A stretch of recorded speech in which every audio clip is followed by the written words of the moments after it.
Assalamualaikum warahmatullahi wabarakatuh.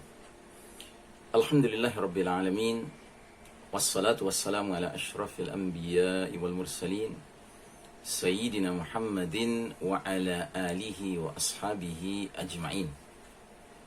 Faqala Allah Ta'ala fi kitabihil karim ba'da a'udzu billahi minasyaitonir rajim. Ya ayyuhalladzina amanu taqullaha haqqa tuqatih wa la tamutunna illa wa antum muslimun. Hadirin jamaah rahimakumullah, alhamdulillah kita jumpa kembali hari ini, hari Senin tanggal 30 November 2020, tanggal pertengahan bulan Rabiul Akhir, Rabiul Tsani 1442 Hijriah. Dan kali ini kita memasuki kriteria berikutnya dari Jundullah. Setelah sebelumnya kita membahas kriteria pertama, yaitu yuhibbuhum wa yuhibbunah, Allah mencintai mereka dan mereka mencintai Allah. Yang kedua, kriteria adzillatin 'alal mu'minin, berlemah lembut terhadap sesama orang beriman.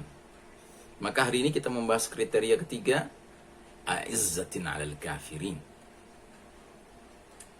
Jadi para jundullah, para tentara Allah, mereka ini mempunyai karakter, ciri bahwasanya mereka memiliki izzah di hadapan kaum kafir. Apa itu izzah? Izzah lawannya adalah dhillah.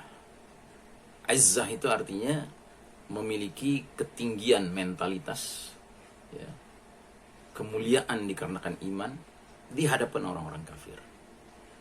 Lawannya adalah merasa terhina, merasa rendah. Dan ini tidak dibenarkan. Tidak dibenarkan seorang mukmin memiliki perasaan lebih rendah secara mental di hadapan orang-orang kafir.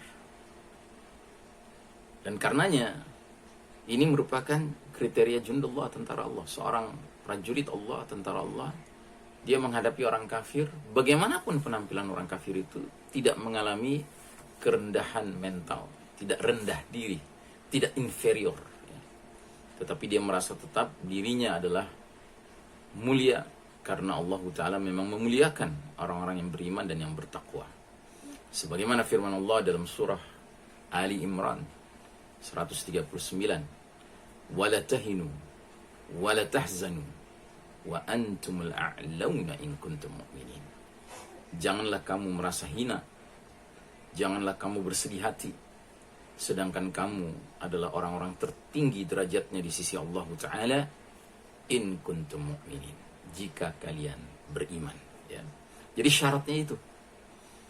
Dan kalau ada orang mengaku beriman tetapi masih saja memiliki inferioritas, rendah diri, rasa rendah diri menghadapi orang kafir, dikarenakan orang kafir itu menguasai sains dan teknologi, karena orang kafir itu berkuasa, karena orang kafir itu kaya raya, karena orang kafir itu seorang selebritis, karena orang kafir itu adalah seorang yang ternama di mata dunia, ya, maka ini menandakan ada problem dalam keimanannya.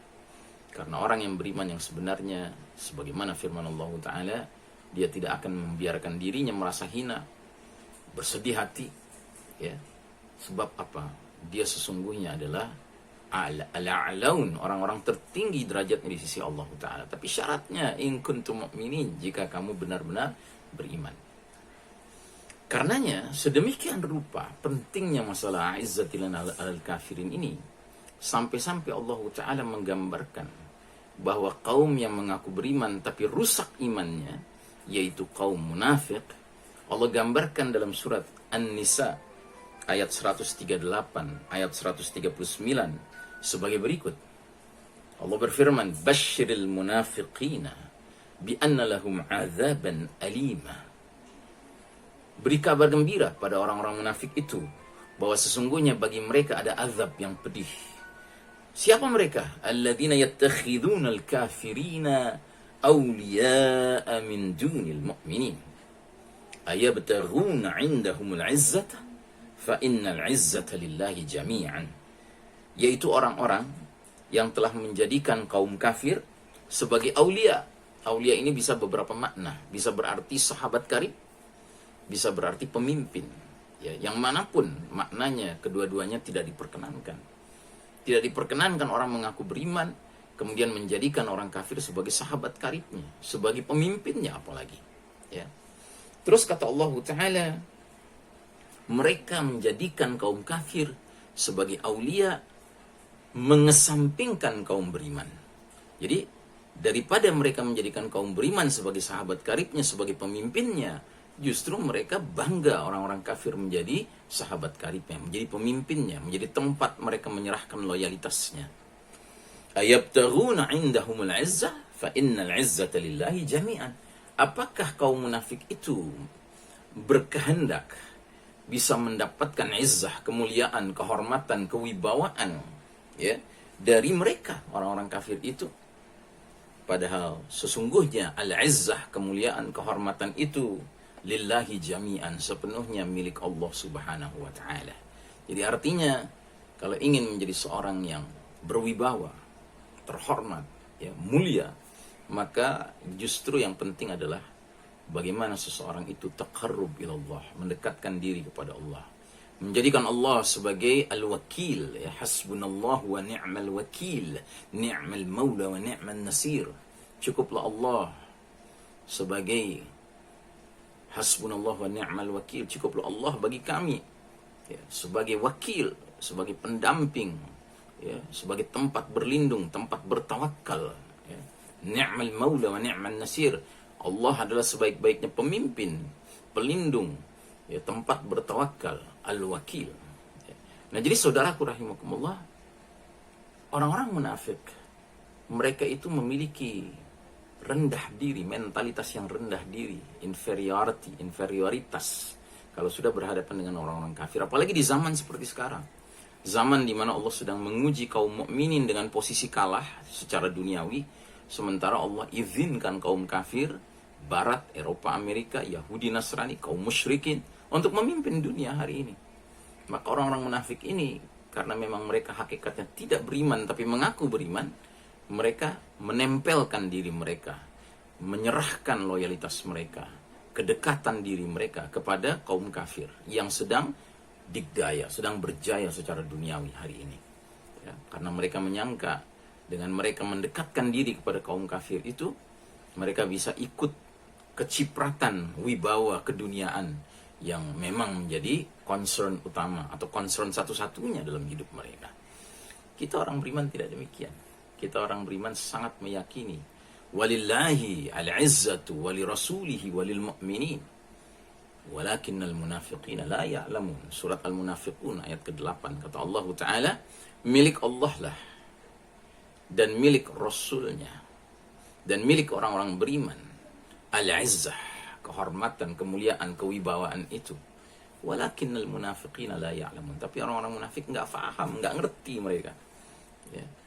Mereka menyangka kecanggihan duniawi, ya, popularitas, harta, jabatan, kekuasaan, itulah yang mengangkat diri seseorang menjadi mulia. Tidak demikian dengan orang beriman. Orang beriman itu, ya, menjadikan isti'la'ul iman, ketinggian iman, kemuliaan iman itu sebagai tolok ukur kemuliaan yang sebenarnya. Makanya Allah Ta'ala juga berfirman dalam surat Al-Hujurat ayat 13, Inna akramakum indallahi atqakum. Sesungguhnya orang yang paling mulia di antara kalian di sisi Allah Ta'ala adalah orang yang paling bertakwa. Sedangkan ketakwaan mustahil bisa hadir dalam diri seorang hamba Allah jika imannya tidak hadir. Ya. Nah, karenanya saudaraku rahimakumullah, dalam sejarah Islam terdapat banyak catatan-catatan mulia, catatan-catatan penuh izzah mengenai tampilan kaum beriman terdahulu yang memiliki kejelasan pemahaman tentang a'izzatin alal kafirin ini, berwibawa, ya, mulia di hadapan orang-orang kafir.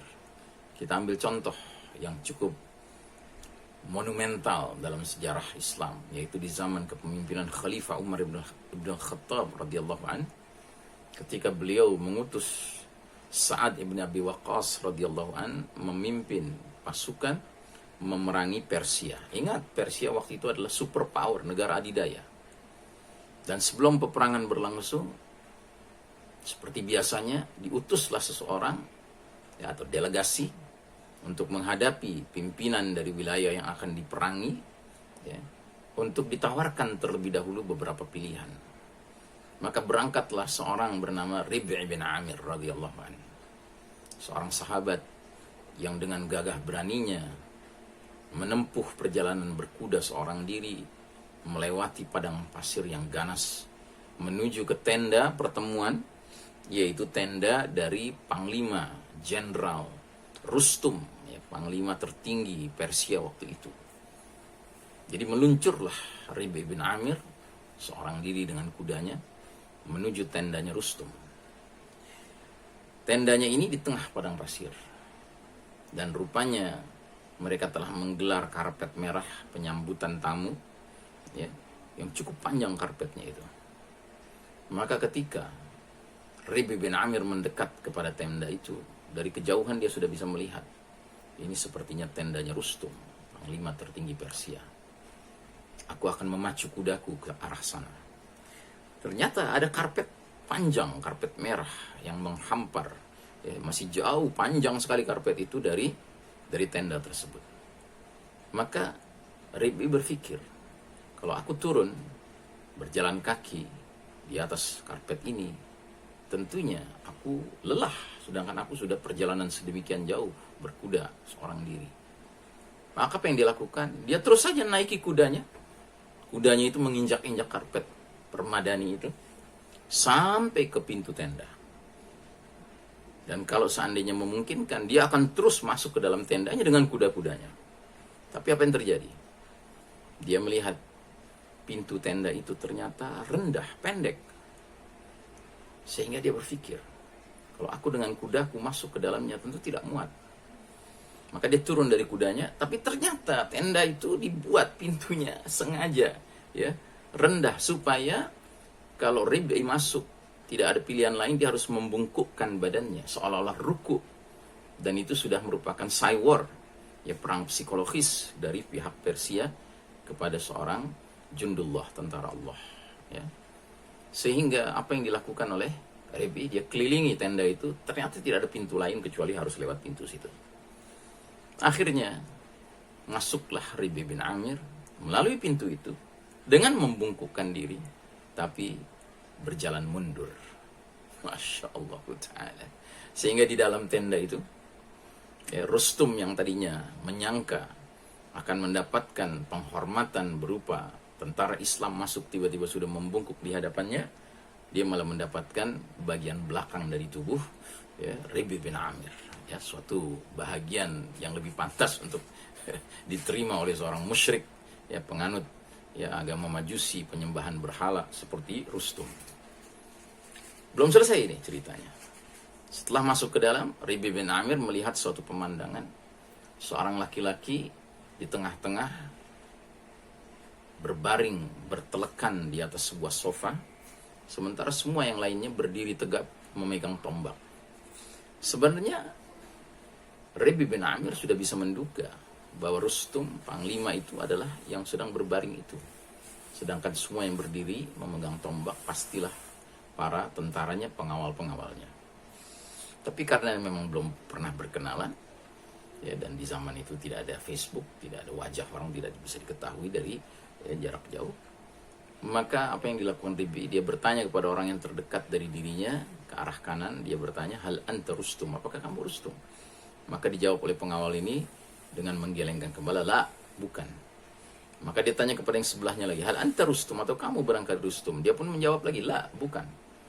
Maka ketika dia mau bertanya kepada pengawal yang ketiga, Rustum sudah kehilangan kesabaran. Dia pun berdiri dan berkata, ana Rustum, madza turidi Arab? Akulah Rustum, apa yang kau inginkan wahai Arab? Maka Rib'i kemudian berkomentar, oh, rupanya aku berhadapan dengan suatu kaum yang sudah kalah sebelum berperang. Wah, Masya Allah. Apa maksud kamu wahai Rib'i? Wahai Arab. Kemudian kata Rib'i, ya kan? Ya ini pemandangan ini. Ya, tidak mungkin ya, satu kaum bisa menang kalau seandainya di antara mereka saling menyembah satu dengan lainnya. Ya, jadi tindakan menghormati seseorang Secara khusus dia boleh bersantai, bertelekan, sementara yang lain harus berdiri tegak. Ini sudah merupakan sebuah bentuk peribadatan sesama manusia satu dengan lainnya. Akhirnya Rustum bertanya, apa yang kau bawa? Pesan apa yang kau bawa? Maka dijelaskanlah oleh Rabi, ya, apa itu ajaran Islam. Dengan satu penjelasan yang sederhana sekali. 3 poin disampaikannya. Ibta'athanallahu linukhrijan nas min ibadatil ibad li ibadati rabbil ibadah. Kami adalah satu kaum yang diutus Allah ke muka bumi ini untuk mengeluarkan manusia dari penghambaan sesama hamba untuk menghamba kepada Rabbnya hamba semata. Yang kedua kata dia, ibta'athanallahu linukhrijan nas min jawril adyani ila adlil islami. Maaf, yang kedua adalah min dayiqid dunya ila si'atid dunya wal akhirah. Kami adalah satu kaum yang diutus Allah untuk mengeluarkan manusia, membebaskan manusia dari sempitnya dunia menuju lapangnya dunia dan akhirat. Dan yang ketiga, ibta'athanallahu linukhrijan nas min jawril adyani ila adlil islami. Kami adalah satu kaum yang diutus Allah Ta'ala untuk membebaskan manusia dari kelaliman, kezaliman berbagai din, agama, untuk hanya menuju kepada keadilan al-Islam. Masya Allah Ta'ala. Ya. Kemudian Rabi bin Amir ditanya lagi oleh Rustum, lalu inikah ajaran yang kau bawa? Ya. Jadi apa yang kau ingin tawarkan? Ya, kami menawarkan 3 pilihan. Yang pertama, aslim taslam. Masuk Islamlah kalian, niscaya kalian akan selamat di dunia dan akhirat. Kalau tidak mau, yang kedua, biarkanlah kami masuk ke negeri kalian dengan damai. Biar kami kelola dengan hukum Allah, aturan Allah Ta'ala. Kalian silahkan dalam agama kalian, tapi kalian wajib membayar jizyah kepada kami yang merupakan kaum mukminin yang mengelola negeri ini dengan hukum Allah Ta'ala. Kalau tidak mau, pilihan yang ketiga adalah al-jihadu fisabilillah. Kami akan perangi kalian. Ya. Maka dengan pesan seperti itu, pergilah Rabi meninggalkan Rustum. Belum berapa jauh meninggalkan tenda Rustum, tiba-tiba ada yang mengejarnya. Hai prajurit muslim, sebentar, saya mau bicara. Rupanya salah satu pengawal tadi ada yang mengejar Rabi. Ada apa? Ya, aku mau bertanya. Aku tadi kagum melihat penjelasanmu dan aku tertarik dengan Islam. Maka aku ingin bertanya bagaimana caranya aku bisa menjadi seorang muslim. Tapi Rabi tidak begitu saja menerimanya. Dia uji dulu, dia tanya, hai fulan, apakah kamu sudah minta izin kepada pemimpinmu Rustum bahwa kamu akan masuk Islam? Maka laki-laki ini menjawab, sedangkan aku lahir ke dunia saja, ya, tidak ada keharusan memohon izin kepada orang tuaku, ibuku. Maka kenapa aku memilih agama Allah, pencipta langit dan bumi ini, aku harus meminta izin kepada pihak lain? Masya Allah Ta'ala. Jadi efek dari a'izzatin al-kafirin itu sedemikian rupa menyebabkan manusia pun bisa mengalami, ya, rasa vibrasinya, ya, gelombang keimanan itu sedemikian rupa. Dan bagi mereka-mereka yang memang hatinya masih terbuka, fitrahnya masih menyala, dengan sendirinya itu akan menjadi sebuah strum yang dirasakan menyengat dan menjadikan dirinya tersadarkan untuk menuju jalan-jalan yang diridai Allah Ta'ala. Jadi saudaraku rahimakumullah, ini salah satu potret kecil saja dari seluruh sejarah Islam yang kaya sekali dengan contoh-contoh a'izzatin 'alal kafirin di kalangan para pendahulu kita. Mudah-mudahan Allah Ta'ala mengkaruniakan kepada kita semua karakteristik jundullah yang ketiga ini, a'izzatin 'alal kafirin. Memiliki ketinggian mental, ketinggian iman, kemuliaan iman di hadapan orang-orang kafir. Wassallallahu ala nabiyyina Muhammadin wa ala alihi wa ashabihi wa man tabi'ahum bi ihsan ila yaumiddin. Wassalamualaikum warahmatullahi wabarakatuh.